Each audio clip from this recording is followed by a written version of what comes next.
নমস্কার বন্ধুরা, আমার মিনি ব্লগে তোমাদের স্বাগত জানাই। তো বন্ধুরা, আজকে আমি চলে গিয়েছিলাম মাদার ওয়াক্স মিউজিয়ামে।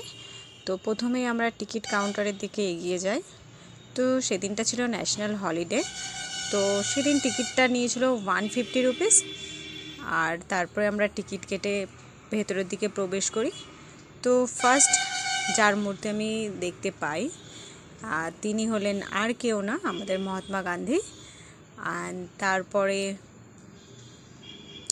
দেখতে পেলাম রামকৃষ্ণ মহাদেবকে, তারপর ঋষি অরবিন্দ,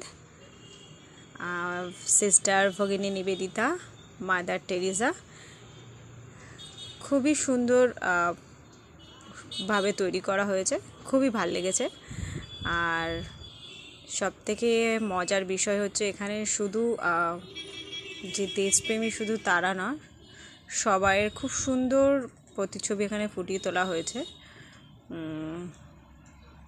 দেখতেই পাচ্ছ পুরো সায়েন্সের ল্যাব। এখানে আমাদের বিখ্যাত আইনস্টাইনও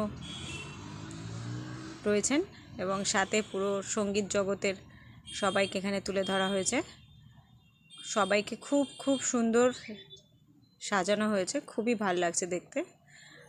আর সবশেষে আমরা চলে এসেছিলাম বলিউডের। সেখানে শাহরুখ খানকে আমার একদমই ভালো লাগেনি, একদম লুকটা ঠিকঠাক করতে পারেনি। সাথে আমাদের ছিল সাল্লু ভাইকেও আমার ঠিক ভালো লাগেনি, ঠিকঠাক লুকটা আসেনি। তো তারপর আমরা আন্ডারগ্রাউন্ডের দিকে যখন গেলাম তখন দেখতে পেলাম সেখানে মাইকেল জ্যাকসন, তার গিটার, এবং তিনি খুব